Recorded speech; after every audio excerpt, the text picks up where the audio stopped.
और बंसीलाल।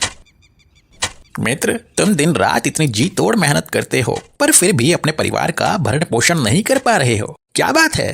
अरे भाई, मैं तुम्हें क्या बताऊं। मैं मेहनत तो बहुत करता हूं, लेकिन जितनी मेहनत करता हूं उतना अनाज मुझे नहीं मिल पाता। क्या करूं भाई, थोड़े से अनाज से ही मुझे घर का सारा खर्च उठाना पड़ता है। अब तुम ही बताओ मित्र, मैं क्या करूं?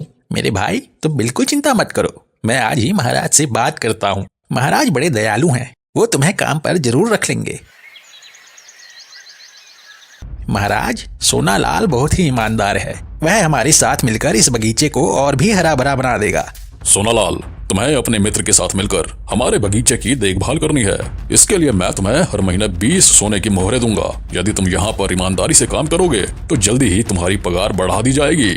जी महाराज, मैं पूरी ईमानदारी से आपका काम करूंगा। आपका बहुत बहुत धन्यवाद महाराज, जो आपने मुझे इस काबिल समझा। अगले ही दिन से सोनालाल अपने मित्र बंसीलाल के साथ काम करने लगता है।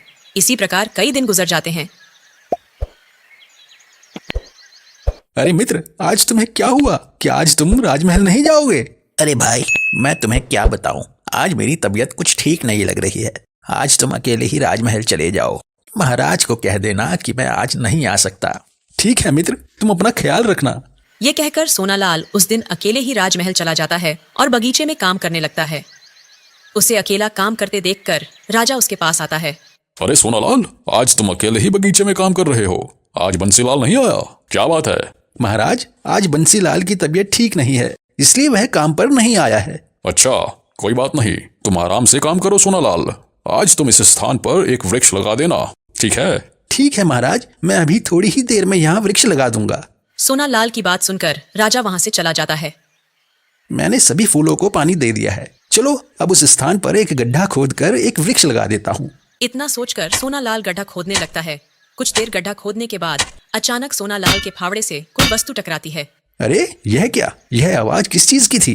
मुझे लगता है यहाँ पर कोई वस्तु है। ऐसा करता हूँ, जल्दी से इस स्थान को खोद देता हूँ और देखता हूँ कि यहाँ क्या है। सोनालाल जल्दी से उस स्थान को खोद देता है। अरे वाह, यह तो एक संदूक है। बगीचे के बीचों बीच में यह संदूक, मतलब जरूर इसमें कोई कीमती वस्तु होगी। चलो इसे खोल कर देखता हूँ। सोनालाल जैसे ही उस संदूक को खोलकर देखता है तो वो हैरान हो जाता है। अरे वाह, यह संदूक तो सोने की मोहरों से भरा हुआ है। चलो मैं जल्दी से इस संदूक की खबर महाराज को दे देता हूँ। इसे देखकर वो बहुत खुश होंगे। महाराज जल्दी चलिए, बगीचे में कोई पुराना संदूक निकला है। राजा सोनालाल के साथ उस संदूक के पास पहुंचता है। संदूक को देखकर राजा बहुत खुश होता है। अरे वाह सोनालाल, यह संदूक तो मेरे पूर्वजों का है। इस संदूक को मैं कितने वर्षों से ढूंढ रहा था, लेकिन मुझे यह संदूक कहीं नहीं मिला और आज तुमने इस संदूक को यहाँ ढूंढ लिया। मैं तुमसे बहुत प्रसन्न हुआ हूँ सोनालाल। आज तुमने अपनी ईमानदारी का खरा सबूत दिया है। तुम चाहते तो इसे चुपचाप यहाँ से ले जा सकते थे, मगर तुमने ऐसा बिल्कुल नहीं किया। इसलिए मैं तुम्हें कुछ इनाम देना चाहता हूँ। मांगो सोनालाल, तुम्हें क्या इनाम चाहिए?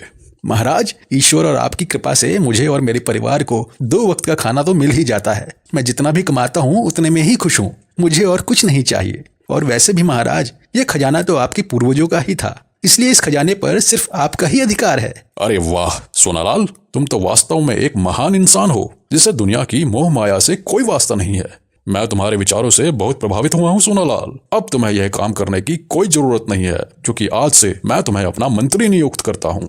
इस तरह सोनालाल की किस्मत उस दिन से पूरी तरह बदल जाती है। कुछ दिनों बाद जब बंसीलाल वापस काम पर लौटा। अरे सैनिक भाई, आज मेरा मित्र सोनालाल काम पर नहीं आया, क्या बात है? अरे बंसीलाल भाई, अब सोनालाल जी माली नहीं रहे, अब वह इस राज्य के मंत्री बन गए हैं। महाराज ने सोनालाल जी को अपना खास मंत्री बना दिया है। क्या कहा? मेरा मित्र मंत्री बन गया है? अरे वाह, इससे ज्यादा खुशी की बात मेरे लिए और क्या हो सकती है। सैनिक भाई, मैं अभी अपने मित्र से मिलकर आता हूँ। अरे नहीं बंसीलाल, तुम अंदर नहीं जा सकते। चुपचाप जाकर अपना काम करो, तुम्हें अंदर जाने की कोई आवश्यकता नहीं है। लेकिन सैनिक भाई, वह तो मेरा परम मित्र है, मैं आखिर अपने मित्र से क्यों नहीं मिल सकता? सैनिकों से बार बार गुजारिश करने के बाद भी सैनिक बंसीलाल को अंदर नहीं जाने देते, जिसे देखकर बंसीलाल बहुत दुखी हो जाता है और काम करने वापस बगीचे में चला जाता है। लेकिन उसका मन अपने मित्र सोनालाल के बिना नहीं लग रहा था। सैनिकों, जाओ और मंत्री जी को उनके घर छोड़कर आओ। राजा के आदेश पर सैनिक सोनालाल को रथ पर बिठाकर उसके घर की तरफ जाने लगते हैं, कि तभी उसका मित्र बंसीलाल वहां आ जाता है। अरे भाई सोनालाल, तुम तो अब मंत्री बन गए हो। तुम्हें मंत्री बनने पर मेरी तरफ से बहुत सारी शुभकामनाएं। मित्र, यदि तुम बुरा न मानो तो क्या मैं भी तुम्हारे साथ चल सकता हूँ? तुम्हारे साथ बहुत सी बातें करनी है। नहीं बंसीलाल, आप मंत्री जी के साथ नहीं जा सकते। यह रथ केवल महाराज और मंत्री जी के लिए ही है। इस रथ पर तुम नहीं बैठ सकते। ये बात सुनकर बंसीलाल और भी ज्यादा दुखी हो जाता है। बंसीलाल को दुखी देखकर सोनालाल भी दुखी हो जाता है। सैनिक तुरंत सोनालाल को लेकर वहां से चले जाते हैं। ऐसे ही कुछ दिन बीत जाते हैं। एक दिन बगीचे में राजा का पुत्र राजकुमार विक्रम खेल रहा होता है कि अचानक वहां पर कहीं से एक जहरीला सांप निकल आता है और राजकुमार को काट लेता है। सांप के काटते ही राजकुमार तुरंत बेहोश हो जाता है। जैसे ही बंसीलाल ये देखता है, उसके हाथ पांव फूल जाते हैं और वह तुरंत राजा के पास पहुंच जाता है और राजा को घटना के बारे में बताता है।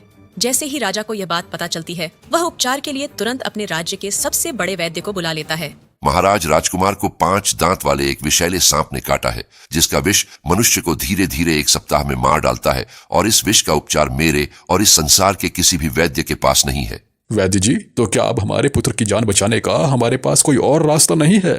सिर्फ एक रास्ता है महाराज, और वो रास्ता बहुत कठिन है। उत्तर दिशा में पड़ने वाली जजंत्रम पहाड़ियों के बीचों बीच एक जंगल है, जिसमें बोलने वाला एक जादुई पेड़ है। यदि उस पेड़ की कुछ पत्तियां मिल जाएं, तो उन पत्तियां का रस पानी में मिलाकर अगर राजकुमार के मुंह में उसकी कुछ बूंदें डाल दी जाए, तो राजकुमार के शरीर में फैला विष अपने आप खत्म हो जाएगा और राजकुमार ठीक हो जाएंगे। तो फिर ठीक है बंसीलाल, तुम तुरंत जाओ और उस पेड़ की पत्तियां लेकर आओ। क्षमा कीजिए महाराज, लेकिन उस पेड़ से पत्तियां लाना सबके बस की बात नहीं है। वह वृक्ष पहले पहेलियां पूछता है, फिर अपनी पत्तियां देता है, और अगर कोई उसकी पहेलियों का उत्तर नहीं दे पाए तो वो वृक्ष उस इंसान को अपना बंदी बना लेता है। वाह, ये तो और भी अच्छी बात है।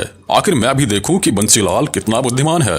महाराज, यदि आपकी आज्ञा हो तो मैं भी बंसीलाल के साथ जाना चाहता हूँ। नहीं मंत्री जी, यह विशाला सांप बंसीलाल की लापरवाही के कारण ही हमारे बगीचे तक पहुंचा है, इसलिए इसकी भरपाई भी बंसीलाल को ही करनी पड़ेगी। आपको वहां जाने की कोई आवश्यकता नहीं है। इतना कहकर राजा बंसीलाल को अकेले ही पत्तियां लाने के लिए जजंत्रम पहाड़ियों में भेज देता है। वहीं सोनालाल अपने मित्र के लिए बहुत ही चिंतित था। कुछ ही समय में बंसीलाल उस पेड़ को ढूंढते ढूंढते जजंत्रम पहाड़ियों के जंगल में पहुंच जाता है। हे भगवान, यहाँ तो बहुत सारे पेड़ हैं। क्या करूं, कैसे पता करूं? आखिर इन सब में वह जादुई पेड़ कौन सा है? मैं ऐसा करता हूँ, इसी स्थान पर जोर जोर से आवाज लगाता हूँ। यदि यहाँ पर कोई जादुई पेड़ होगा तो वह जरूर बोलेगा, हे जादुई पेड़, तुम कहाँ हो? मुझे आपकी पत्तियों की आवश्यकता है, कृपया मेरी मदद कीजिए। इंसान, क्यों नहीं, मैं तुम्हें अपनी पत्तियां दे सकता हूँ। यदि तुम मेरे 3 पहेलियों के सही जवाब दोगे तो मैं तुम्हें अपनी पत्तियां दे सकता हूँ। लेकिन याद रहे, यदि तुमने मेरी पहेलियों के गलत जवाब दिए तो मैं तुम्हें हमेशा के लिए अपना बंदी बना लूंगा। ठीक है वृक्ष देवता, आप अपनी पहेली पूछ सकते हैं। ठीक है, तो फिर बताओ मेरी पहली पहेली। ऐसा क्या है जिसे हम देख तो सकते हैं लेकिन छू नहीं सकते? बंसीलाल पहेली सुनकर डर जाता है और सोच में पड़ जाता है, क्योंकि उसे उस पहेली का जवाब नहीं पता था। मुझे लगता है तुम्हें मेरी पहेली का जवाब नहीं पता है। चलो मेरी दूसरी पहेली सुनो। मैं अलबेला कारीगर, काटू काली घास, राजा रंग सिपाही, सिर झुकाते मेरे पास। मुझे लगता है तुम्हें मेरी दूसरी पहेली का उत्तर भी नहीं पता है। चलो अब मेरी तीसरी पहेली सुनो। ऐसा क्या है जो चलता तो है लेकिन उसके पास पैर नहीं है? बताओ। लेकिन वृक्ष देवता, मुझे क्षमा कीजिए, मुझे इन तीनों पहेलियों का जवाब नहीं आता। अरे इंसान, तुमने तो मेरी एक भी पहेली का जवाब नहीं दिया, इसलिए मैं तुम्हें अपनी पत्तियां नहीं दे सकता और वादे के अनुसार मुझे तुम्हें बंदी बनाना पड़ेगा। इतना कहकर वह वृक्ष बंसीलाल को बंदी बना लेता है। उधर बंसीलाल का मित्र सोनालाल बंसीलाल से मिलने के लिए तरकीब सोच रहा था। महाराज, आज मेरा स्वास्थ्य कुछ ठीक नहीं लग रहा है, इसलिए आज मैं आराम करना चाहता हूँ महाराज। ठीक है मंत्री जी, आप जाकर आराम कर लीजिए। सोनालाल चुपचाप महल से निकल जाता है और बंसीलाल को ढूंढते हुए जजंत्रम पहाड़ियों के जंगल में उस जादुई पेड़ के पास पहुंच जाता है। वहां पहुंचकर वह देखता है कि उसका मित्र बंसीलाल उस पेड़ पर ही बंदी बनकर एक पिंजरे में बंद है। सोनालाल ये देखकर बहुत दुखी हो जाता है। हे वृक्षदेव, आप मेरे मित्र को छोड़ दीजिए। हाँ हाँ, क्यों नहीं, मैं तुम्हारे मित्र को जरूर छोड़ दूंगा और तुम्हें अपनी पत्तियां भी दूंगा, यदि तुम मेरी 3 पहेलियों के सही जवाब दे दोगे तो। लेकिन ध्यान रहे, अगर सही जवाब नहीं दे पाए तो तुम्हें भी मैं अपना बंदी बना लूंगा। ठीक है वृक्षदेव, मैं आपकी पहेलियों का जवाब दूंगा, आप अपनी पहेलियां पूछ सकते हैं। ठीक है, तो फिर बताओ मेरी पहली पहेली। ऐसा क्या है जिसे हम देख तो सकते हैं लेकिन छू नहीं सकते? हे वृक्षदेव, इसका सही जवाब स्वप्न है। इंसान स्वप्न तो देख सकता है लेकिन उसे छू नहीं सकता। बिल्कुल सही जवाब। अब मेरी दूसरी पहेली सुनो। मैं अलबेला कारीगर, काटूं काली घास, राजा रंग सिपाही, सर झुकाते मेरे पास। हे वृक्षदेव, इसका सही उत्तर नाई है। नाई के सामने हर किसी को अपना सर झुकाकर ही बाल कटवाने पड़ते हैं। अरे वाह, तुम तो बहुत बुद्धिमान हो। अब मेरी तीसरी और आखिरी पहेली सुनो। ऐसा क्या है जो चलता तो है लेकिन उसके पैर नहीं है? बताओ। हे वृक्षदेव, इसका सही जवाब समय है, जो निरंतर चलता रहता है। अरे वाह, तुम तो वास्तव में बुद्धिमानी का प्रतीक हो। मैं तुमसे अत्यंत प्रसन्न हूँ, इसलिए मैं तुम्हारे मित्र को आजाद करता हूँ और इसके साथ ही तुम्हें अपनी दिव्य पत्तियां भी देता हूँ। ये कहकर वो जादुई पेड़ बंसीलाल को आजाद कर देता है। सोनालाल अपने मित्र बंसीलाल को अपने गले से लगा लेता है। मेरे मित्र, मैं मंत्री बनकर तुमसे कितना दूर हो गया था। मुझे मंत्री नहीं बनना है। पहले तो हम साथ में ही रहते थे, साथ में ही काम करते थे, लेकिन अब तो तुमसे मिलना भी मुश्किल हो जाता है। मैं आज ही महाराज को बोल दूंगा कि मुझे मंत्री नहीं बनना है, मैं माली बनकर ही खुश हूँ। फिर वो दोनों उस पेड़ की पत्तियां लेकर राज दरबार पहुंच जाते हैं और वो पत्तियां वैद्य को दे देते हैं। उन पत्तियों के उपचार से राजकुमार विक्रम बिल्कुल ठीक हो जाता है, जिसके बाद सोनालाल अपना मंत्री पद छोड़ने की बात राजा से करता है। लेकिन मंत्री जी, आप मंत्री क्यों नहीं बनना चाहते? इस पद के लिए तो लोग पागल हो जाते हैं। फिर आप ऐसा क्यों करना चाहते हो? महाराज, मैं मंत्री बनकर अपने मित्र को खोना नहीं चाहता। यदि मैं आज उस वृक्ष के पास नहीं जाता तो मेरा मित्र वापस लौटकर कभी नहीं आता। मैं मंत्री बनकर अपने मित्र से पूरी तरह अलग हो चुका हूँ।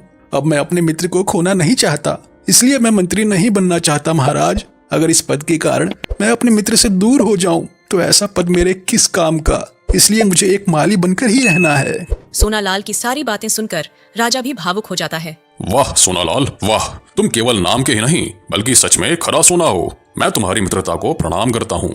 आज से तुम हमेशा अपने मित्र के साथ ही रहोगे, परंतु माली बनकर नहीं बल्कि हमारे मंत्री बनकर। आज आप दोनों की वजह से ही हमारे पुत्र की जान बच पाई है, इसलिए आपके साथ साथ आज हम बंसीलाल को भी अपना मंत्री नियुक्त करते हैं। इस तरह सोनालाल और बंसीलाल पहले की तरह साथ साथ रहने लगते हैं और उनकी सच्ची दोस्ती उस राज्य में सभी के लिए एक मिसाल बन गई। दोस्तों, कहानी अच्छी